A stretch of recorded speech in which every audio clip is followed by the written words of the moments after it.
चलिए अपने आते टोटल इनकम चैप्टर में और क्वेश्चन नंबर 5 का बात कर रहे हैं। क्वेश्चन नंबर 5 आइए जल्दी से page 136 question number 5 total income. सुनिएगा, टोटल इनकम का कभी भी आप क्वेश्चन सॉल्व कर रहे हैं ना, तो ये नहीं कि पढ़ रहे हैं तो डायरेक्टली बस सॉल्व करने चले जाना है। जो भी आप ट्रीटमेंट या कुछ भी लाइन पढ़ रहे हैं या इनकम एक्सपेंस के बारे में सुन रहे हैं, तो आपके माइंड में चलना चाहिए कि ये प्रोविजन कहां कहां से कनेक्ट हो सकता है। पहले वो माइंड मैप बनाइएगा, फिर इसको अपने क्या करेंगे, सॉल्व करेंगे। तो आइए देखते हैं क्वेश्चन नंबर 5। बोल रहे mister Y carries on his own business. हर लाइन में सिग्निफिकेंस खोजिएगा कि उस वर्ड का क्या काम है। जैसे इस लाइन में अगर हम बात करें तो यहां पर सबसे पहला चीज आप देखें इंडिविजुअल है, क्योंकि बहुत सारा आप देखें प्रोविजंस जो सिर्फ और सिर्फ कंपनी को बेनिफिट मिलता है। तो पहले हमेशा टैक्स में टोटल इनकम में आप आइडेंटिफाई करेंगे एसएससी कौन है। तो मिस्टर वाई है, कैरीज ऑन हिज बिजनेस, तो पीजीपी इनकम अपने को दिखने वाला है। चलिए, N analysis of his trading and PL for the year ended March revealed the following information. बोल रहा है उसका पीएल का डेटा हमारे को दे दिया ये सब। नंबर 1 नेट प्रॉफिट है कुछ 11.2 लाख का। नंबर 2 में the following incomes were credited to the PL account. इस बार पीएल बना के नहीं दिया, आपने को इन्फॉर्मेशन दिया। जैसे पॉइंट 1 में बोला नेट प्रॉफिट दे दिया, ये तो हमारा स्टार्टिंग पॉइंट होता है पीजीपी में। नेक्स्ट देखिएगा number 2 the following incomes were credited to the PL. बोल रहा है ये सबको आप इनकम में क्रेडिट किए। अगर ये इनकम में आना था, रेदर पीजीपी इनकम में आना था और आया है, तब तो कोई दिक्कत नहीं है मेरे को। बट अगर ये पीजीपी में पीएल में आप क्रेडिट कर रखें बट ये पीजीपी इनकम नहीं है, तो हमें क्या करना होगा, पीजीपी में एडेड है, आना नहीं चाहिए, तो लेस करेंगे और दूसरे हेड में जाएंगे। जैसे देखिएगा डिविडेंड फ्रॉम यूटीआई दिया हुआ है। अब बताइए ये कौन सा इनकम है? इनकम फ्रॉम अदर सोर्सेस है। Interest on debentures, income from other sources, और winning from races, again income from other sources. एक काम करिए ना, ये एग्जाम का क्वेश्चन है और एग्जाम में यहां ग्रॉस लिखा हुआ था तीनों जगह, इसका सिग्निफिकेंस बताइए। अगर हम आपको बोलते सेकेंड पॉइंट पढ़िएगा तो सब पे इंटरेस्ट ऑन डिवेंचर्स कितना है 17,500। अगर हम बोलते interest on debentures received 17,500, received लिखा हुआ है मतलब वो आपके हाथ में आया। हाथ में आया तो आप जानते हैं डिवेंचर्स पे टीडीएस बोलिए तो 193 सिक्योरिटीज पे, और 193 बोलता है 10% टीडीएस कटेगा अगर 5,000 से ज्यादा है तो। और अगर हम आपको बोलते हैं कि dividend sorry interest on debentures received से 18,000, तो आप बोलते हैं टीडीएस काटने के बाद है, तो आप 18,000 डिवाइडेड बाय 90% करके ग्रॉस अप करते हैं। बट इस बार ब्रैकेट में क्या लिखा हुआ है, ग्रॉस, मतलब ये ऑलरेडी फुल इनकम है, ये टीडीएस काटने के बाद नहीं है। ध्यान रखिएगा, हम फिर से बोल रहे हैं, दो तरीके से आप चेक करते हैं। एक ग्रॉस लिख दे तब तो ग्रॉस है, या जस्ट डिविडेंड अर्नड बोल दे, अर्नड तो भी ग्रॉस है। बट डिविडेंड अमाउंट रिसीव्ड बोल दे मतलब ग्रॉस नहीं बोल रहा है, वो बोल रहा है आपके हाथ में जो आया, और हाथ में आता आफ्टर टीडीएस, वो नेट है। तो हमेशा क्वेश्चन को इत्मीनान से पढ़ेंगे आप। चलिए, तो तीनों मेरा ग्रॉस इनकम है, चलो टीडीएस का झमेला नहीं है, बट तीनों का तीनों मेरे पीएल में क्रेडिटेड है, मतलब पीजीपी इनकम में एडेड है। आप बोलिए हटाएंगे और कहां ले आएंगे, आईएफओएस में ले आएंगे। It was found that some stocks were omitted to be included in both the opening and closing stock, the value of which were. बोल रहा है पीएल देखकर पता चला अपने को कि अपने कुछ स्टॉक को लेना भूल गए, ओपनिंग में भी लेना भूल गए और क्लोजिंग में भी। ऐसा आप पीजीपी चैप्टर में ऑलरेडी किया। बोलिए ओपनिंग स्टॉक में हम 8,000 लेना भूल गए, मतलब ये डेबिट होना चाहिए था, ओपनिंग स्टॉक डेबिट में आना चाहिए था, 8,000 से आना चाहिए था, डेबिट होना चाहिए था, हुआ नहीं है, तो आप करिए। और मेरा क्लोजिंग स्टॉक में 12,000 नहीं आया है, क्लोजिंग स्टॉक मतलब क्रेडिट होना चाहिए था 12,000 से, नहीं हुआ है, तो ऐड करिए।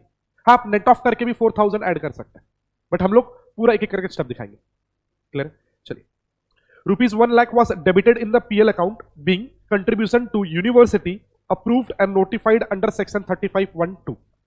आप जानते हैं रिसर्च के लिए अगर आप पैसा देते हैं तो उसका आपको 100% डिडक्शन मिलता है। बोलिए ये रिसर्च के लिए पैसा दिया कितना, 1 लाख, कितना डिडक्शन मिलता है आपको 100%, और ये पीएल में आया हुआ है। बोलिएगा पीएल में आना चाहिए था कि नहीं, आना चाहिए, 35 में आपको उसका डिडक्शन मिलता है, और डिडक्शन आया भी है, कुछ करने का जरूरत नहीं। क्लियर है? देखिएगा ये जो पॉइंट 1 to 11 दिया हुआ है ना, ये सब ऑलरेडी आया हुआ है, क्योंकि आप ये लाइन पढ़ चुके हैं। N analysis of his trading and PL account revealed the following, मतलब ये सब जो नीचे 1 to 11 है, ये सब पीएल देखकर पता चला है। चलिए और आगे बढ़ते हैं एक बार। Point 5 salary includes 20,000 paid to his brother. ये लाइन सुनते ही आपको एक सेक्शन क्लिक करना चाहिए, रिलेटिव है तो माइट बी पीजीपी चैप्टर का बात हो रहा है, तो 40 कैपिटल A2। 40 कैपिटल A2 बोलता है कि अगर आप अपने रिलेटेड पर्सन या अपने ही रिलेटिव को अनरीजनेबल या एक्सेस पेमेंट करते हैं, तो जितने से अनरीजनेबल है या जितने से एक्सेस है वो पोर्शन क्या होगा, डिसअलाउ। पढ़िएगा, salary includes 20,000 paid to his brother which is unreasonable to the extent of 2500। बोले 20,000 का सैलरी दिया हम अपने ब्रदर को, बट वो अनरीजनेबल है 2500 से। क्या पूरा 20,000 डिसअलाउ कर दे? 2500। पहले ये बोलिए 20,000 पीएल में आया है कि नहीं आया है? आप पीएल देखकर ही बोल रहे हैं, तो पीएल में 20,000 डेबिट हुआ है आपके हिसाब से? 2500 नहीं होना चाहिए था, क्या करें? आप डेबिट कर दिए, डेबिट नहीं होना चाहिए, तो 2500 से एडबैक करेंगे। Next, advertisement expense includes 15 gift packets of dry fruits costing 1000 पर packet presented two important customers. बोल रहा है हम अपने कुछ कस्टमर्स को ड्राई फ्रूट्स का गिफ्ट दिया, ठीक है, 15 पैकेट दिए अलग अलग लोगों को 1000 रुपए के हिसाब से। बोलिएगा ये मेरा पीएल में आना चाहिए या नहीं? किस सेक्शन में? 37। ये जनरल एक्सपेंस है, चेक करिए जनरल एक्सपेंडिचर सेक्शन 37 में। बोलिएगा कब अलाउ होता था? पहला कंडीशन वो 30 to 36 में नहीं होना चाहिए, नहीं है 30 to 36 में। दूसरा कंडीशन रेवेन्यू इन नेचर होना चाहिए। बोलिएगा जो गिफ्ट क्लाइंट्स को दे रहे हैं रेवेन्यू है। तीसरा इंकर्ड होना चाहिए, इंकर्ड है। नेक्स्ट, पर्सनल नहीं होना चाहिए, पर्सनल नहीं है, बिजनेस के लिए। हम अपने रिलेटिव को थोड़ी गिफ्ट दे रहे हैं या फ्रेंड्स को थोड़ी गिफ्ट दे रहे हैं नॉर्मल कोर्स में, ये अपने कस्टमर को दे रहे हैं, तो बिजनेस के लिए है। और आखिरी कंडीशन था सेक्शन 37, वो प्रोहिबिटेड बाई लॉ नहीं होना चाहिए, और ये वायलेशन ऑफ लॉ या प्रोहिबिटेड बाई लॉ या ऑफेंस नहीं है। तो हाँ, ये पीएल में आना चाहिए। बोलिएगा आया है क्या? आया है, आना चाहिए, कुछ करने का जरूरत नहीं है। चलिए, total expense on car was 78,000। बोल रहा है कार का एक्सपेंडिचर 78,000 का है। The car was used both for business and personal purpose. ये लाइन सुनते ही कोई सेक्शन क्लिक किया? 38 बोलता है कोई भी खर्चा पार्टली बिजनेस है पार्टली पर्सनल, तो बिजनेस पार्ट अलाउ होगा, पर्सनल पार्ट अलाउ नहीं होगा। बोलिएगा टोटल खर्चा 78,000 है। वैसे 78 पीएल में आया है कि नहीं? आया है। 3/4 इज फॉर बिजनेस, मतलब 1/4 क्या है? पर्सनल। तो पूरा 78 पीएल में आया है। आपके हिसाब से 3/4 आना चाहिए था, 1/4 नहीं आना चाहिए। क्या करें? 1/4 को एडबैक कर दे। नहीं, कार परचेज थोड़ी हुआ है, कार का एक्सपेंस है। कार परचेज करते तो आप बोलते डेप्रिसिएशन का बात करिए, ये तो एक्सपेंस है। चलिए, miscellaneous expenditure include 30,000 paid to A N company और goods transport operator in cash. एक काम करिए, इसका डेट गलत है, 31 Jan 23। बोल रहे miscellaneous expenditure include 30,000 paid to A N company और जीटीए। वेट करिए, तो एक काम करिए, पीजीपी चैप्टर जीटीए बोले तो आपके मन में क्या क्लिक किया?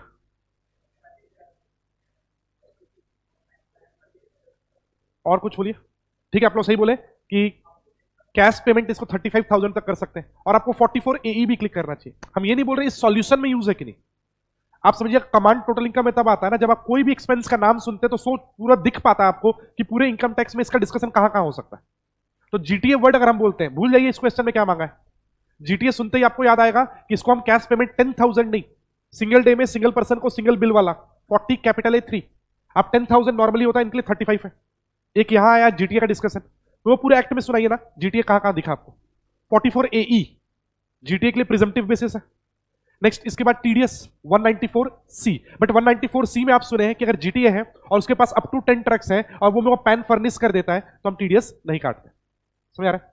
ये अप्रोच होना चाहिए आपका टोटल इनकम में, क्योंकि कौन सा टॉपिक कहां से कनेक्ट हो जाएगा वो पता नहीं। तो आप एक्सपेंस सुनते ही क्या मांगा है वो बाद में एग्जाम में हम लोग डायरेक्टली सॉल्व करेंगे।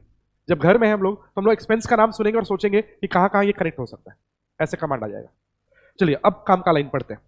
मिसलेनियस एक्सपेंडिचर इंक्लूड, मतलब पीएल में आया हुआ है 30,000 paid to A N company और जीटीए इन कैश जनवरी में for distribution of companies product to the warehouse. बोलिएगा जीटीए को हम 30,000 कैश में दिए, कोई दिक्कत नहीं है, 35 तक अलाउड है, हम 30 ही तो दिए। बोलिए डेबिट करें? नहीं, ऑलरेडी डेबिटेड है, ऑलरेडी पीएल में डेबिट हो रखा है और होना भी चाहिए था, मेरे को कोई ट्रीटमेंट करने की जरूरत नहीं है। डेप्रिसिएशन एज पर बुक्स, मतलब depreciation as per books accounts वाला है, क्या करें? बोले अकाउंट्स वाला डेप्रिसिएशन लेस हो रखा है, एड बैक करो, और हमारा वाला लेस करो 32 में। तो बोला डेप्रिसिएशन एज पर बुक्स था 55,000 add back, depreciation allowed as per IT rules 50,000 less. आप नेट ऑफ भी कर सकते हैं, बट हम लोग नेट ऑफ फॉलो नहीं किए कभी। हम लोग बोले अकाउंट्स वाला तो डिसअलाउ होता है और टैक्स वाला अलाउ करेंगे। ड्राइंग्स, बोलिएगा पीएल में मेरा ड्राइंग्स डेबिटेड है, अलाउड है क्या? नहीं, पर्सनल है। एनआरआई पे आपको याद होगा सेक्शन 37, ड्राइंग्स को हम लोग खर्चा थोड़ी मानेंगे, पर्सनल नेचर है, क्या करें? डेबिट हो रखा है, एडबैक कर ले। इन्वेस्टमेंट इन एनएससी, पीएल में आ रखा है ये तो। नेशनल सेविंग सर्टिफिकेट आप परचेज किए, पीएल में डेबिट हुआ है, पहले तो बोलिए क्या करें। पीएल में डेबिट हो रखा है, खर्चा तो है नहीं, पहला बात, उल्टा ये इन्वेस्टमेंट है, तो पहले तो एडबैक करिए। हो गया? नहीं, उल्टा इसका क्या मिलेगा आपको, 80C में डिडक्शन मिलेगा। अगर यही एनएससी ना बोलकर हम एनएसएस बोल दिए होते तो पूरे बुक में नहीं, क्या मांगा है उसे वो मतलब नहीं है, पूरे बुक में कहां सोचते हैं आप, यही लिखा होता है इन्वेस्टमेंट इन एनएसएस। पहले आप बोलते एक्सपेंस है नहीं, एडबैक, फिर 80C देते हैं, और फिर 194EE, अगर आपको याद आ रहा हो 194EE में था एनएसएस पे इंटरेस्ट होता है 2500 तक है, टीडीएस नहीं कटता है, 2500 जा रहा है तो 10% टीडीएस होता है। एनएससी एनएसएस में आप डिफरेंस लिखे थे, याद है? चलिए, अब अपने को क्या मांग रहा है, कंप्यूट टोटल इनकम।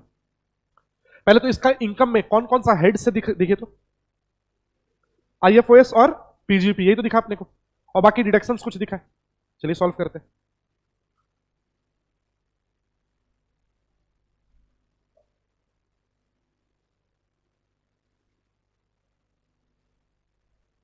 पेज क्या है,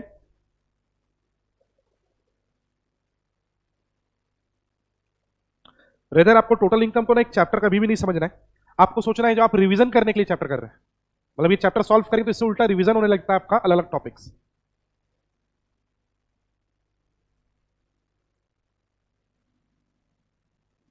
चलो हम 2 कॉलम बना ले रहे हैं क्योंकि मेरा हेड्स भी है ना।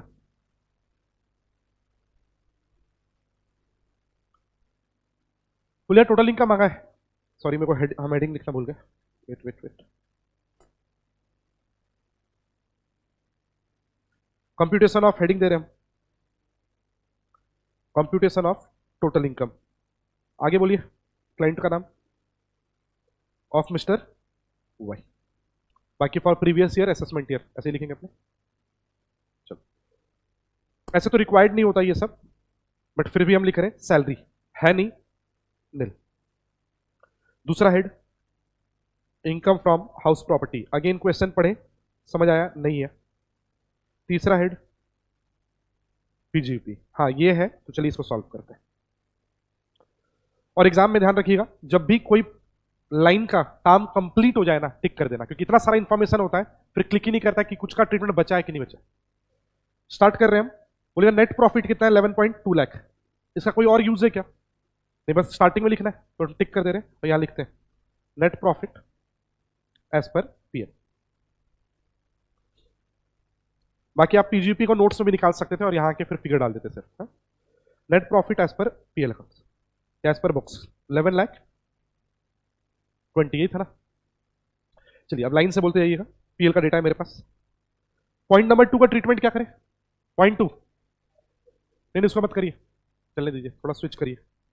बोलिए पॉइंट 2, ये कौन सा इनकम है आपका, आईएफओएस। क्या करें, यहां से हटाएंगे और आईएफओएस में ले जाएंगे, तो क्या करें यहां पर लेस। कौन कौन सा इनकम है आपका, dividend from UTI,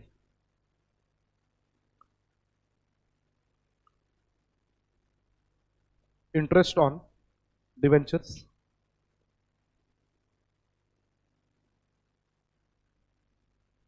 next one winning from races,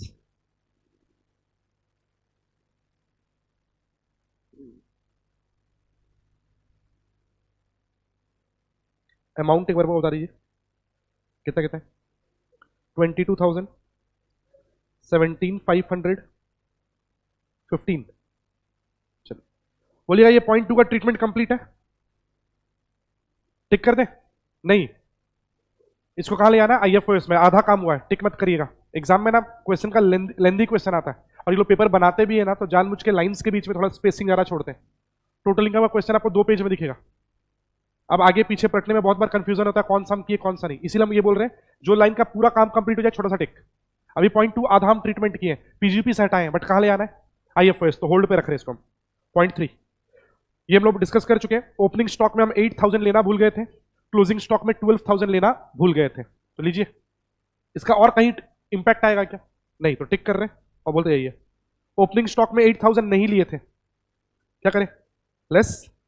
अब ले लीजिए ना under valuation of opening stock, 8,000 का क्लोजिंग स्टॉक में नहीं लिया, बोलिएगा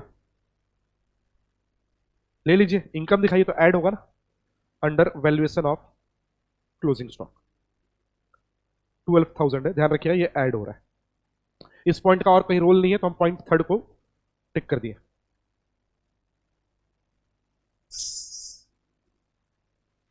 चलिए वापस आ रहे, पॉइंट नंबर 4।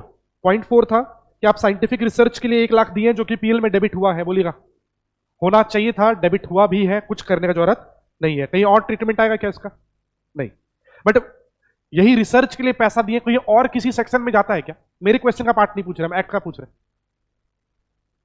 हाँ, अगर हम पीजीपी वाले आदमी नहीं होते, अदर देन मेरा पीजीपी इनकम होता और हम रिसर्च के लिए पैसा देते हैं तो आप 80 जीजीए में डिडक्शन देते हैं, ठीक है। हाँ, इस क्वेश्चन का वो पार्ट नहीं है। चलिए पॉइंट 5, सैलरी 20,000 दिए ब्रदर को जो कि 2500 से अनरीजनेबल है, क्या करें? 2500 एड बैक करें, इसका और कहीं इंपैक्ट आएगा? नहीं, तो टिक करो और लिखो add unreasonable payment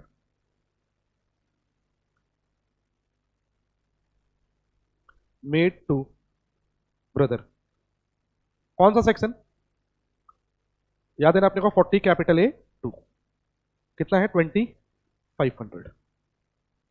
next one देखिएगा, क्लाइंट्स को अपने कस्टमर्स को कुछ गिफ्ट्स दिए थे, बोलिए गिफ्ट्स नॉर्मल खर्चा है, पीएल में आया हुआ है और आना भी चाहिए, कुछ करने का जरूरत नहीं है, तो 0.6 टिक। और कहीं जाएगा क्या ये? नहीं। पॉइंट 7, कार का एक्सपेंडिचर था 78,000 का और उसमें से 3/4 था बिजनेस के लिए, क्या करें? 1/4 एड बैक, तो 0.7 और कहीं ट्रीटमेंट जाएगा नहीं, तो add back. Car expense 1/4 relating to personal use, तो 78,000 का 1/4 19,500 एड बैक हो रहा है। अगर कार परचेज होता और एक्सपेंडिचर होता तो परचेज के लिए क्या होता? उस पर डेप्रिसिएशन का भी बात होता, ठीक है, और एक्सपेंस का भी बात होता, बट सिर्फ यहां एक्सपेंस था। Next one point 8, miscellaneous expenditure में अपने जीटीए को 30,000 कैश में दिए थे, कोई दिक्कत नहीं था और कहीं इंपैक्ट है नहीं, टिक। डेप्रिसिएशन एज पर बुक्स 55,000 है, एज पर आईटी रूल्स 50,000 है, कहीं और नहीं जाएगा, सिर्फ यहां आएगा, टिक करके हम लिख रहे हैं। बोलिएगा कौन सा एड बैक करें? अकाउंट्स वाला, तो add depreciation as per books बोल लो या अकाउंट्स। 55 है ना, और कौन सा लेस करें? Depreciation as per income tax. कौन सा सेक्शन होता है? 32, 50,000 लेस की, ठीक है। नेक्स्ट वन, ड्राइंग्स 10,000 का है, पर्सनल एक्सपेंडिचर है, पीएल में नहीं आना चाहिए, आया हुआ है, एड बैक, एड ड्राइंग्स, यही लिख दे रहे हम, reason being a personal expenditure. और कौन सा सेक्शन इसको डिसअलाउ करेगा? 37 में अलाउ नहीं होगा क्योंकि ये पर्सनल है। कितना अमाउंट था? 10,000, add. Next, investment in NSC 15,000 का है, पीएल में आया है, पहले तो बोलिए खर्चा थोड़ी है जो पीएल में आना चाहिए, तो एड बैक करिए। इन्वेस्टमेंट इन एनएससी 15,000 है ना, टिक कर दे, बोलिएगा नहीं, क्यों? क्योंकि इसका डिडक्शंस में भी ट्रीटमेंट जाएगा, क्लियर है। बाकी देखिएगा मेरा सब पॉइंट कंप्लीट है एक्सेप्ट पॉइंट नंबर 2 और 11। पीजीपी खत्म है, आउटर कॉलम में अमाउंट बताइए मेरे को,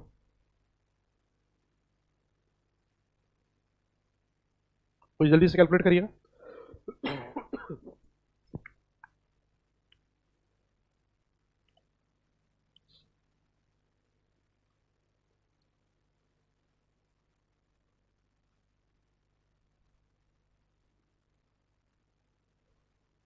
$1071,500 एक बार वेरीफाई कर लीजिएगा बाकी लोग।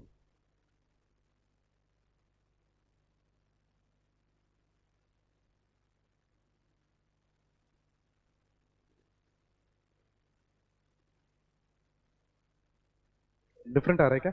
1121,500, ठीक है। 3 हेड कंप्लीट हो गया, 4th हेड बोलिए, कैपिटल गेन्स। बोलिएगा क्वेश्चन में कैपिटल गेन्स का इंफॉर्मेशन नहीं है, outer column nil. 5th head IFOS income from other sources. बोलिए क्वेश्चन में है कि नहीं है? पॉइंट 2 में हम लोग देखें dividend from UTI, dividend from UTI था, इंटरेस्ट ऑन डिवेंचर्स था, और एक पॉइंट था अपना विनिंग फ्रॉम रेसेस।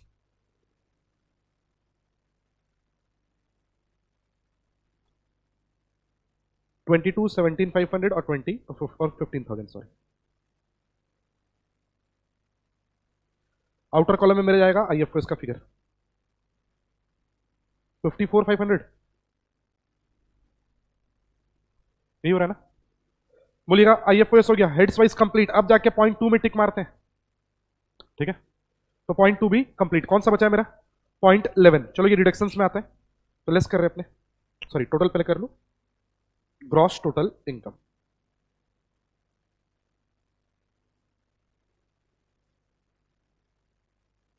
बोलिएगा ग्रॉस टोटल इनकम 1176, चलिए 11,76,000। अब अपने को क्या लेस करना है? Less deductions under chapter 6A। और बोलिएगा आपके क्वेश्चन में कौन सा रिडक्शन है? एनएससी में इन्वेस्ट के टैक्स सेविंग स्कीम से ये सब, इसमें अपने क्या करते हैं 80C देते हैं, तो हम लिख रहे हैं 80C इन्वेस्टमेंट इन एनएससी। कितना है? 15,000। बट ध्यान रखिएगा जब भी एग्जाम में क्वेश्चन सॉल्व करें डायरेक्टली लिख मत दीजिएगा, आपको याद आना चाहिए डिडक्शंस जो होता है ना वो नॉर्मल इनकम से मिलता है। स्पेशल इनकम कैपिटल गेन वाला, long term capital gain 112A, short term capital gain 111A, या कैजुअल इनकम 115BB से डिडक्शंस नहीं मिलता है। अब बोलिएगा मेरा कितना इन्वेस्टमेंट है? 15,000 का। मेरा इनकम है 17,76,000। चेक करिए नॉर्मल इनकम है या स्पेशल है? तो इसमें पीजीपी इनकम है नॉर्मल, हाँ ये एक स्पेशल इनकम है। कितना? विनिंग फ्रॉम, ये कैजुअल इनकम है ना, हाँ इससे डिडक्शन नहीं मिलेगा। तो अगर इसमें से हम 15,000 हटा के भी सोचें तो मेरे पास 11,61,000 का नॉर्मल इनकम है, और वो डिडक्शन कितना लेना है? 15,000 आराम से मिलेगा। समझ आ रहा है? अगर इसमें स्पेशल इनकम होता तो आप नहीं देते, ये बात ध्यान रखिएगा। 15,000 ये आ गया आपका टोटल इनकम 1161। क्वेश्चन में टैक्स लायबिलिटी मांगा था या टोटल इनकम? Total income. चलिए तो क्वेश्चन कंप्लीट है, ठीक है? तो आप रियलाइज करेंगे टोटल इनकम में एज सच अपने को कुछ भी नया पढ़ने का नहीं है, हाँ बट जो लिंकिंग कर करके आप पढ़े ना अलग अलग टॉपिक से, वो सब एक जगह मिलेगा, तो एग्जीक्यूट करना आपको। क्लियर है?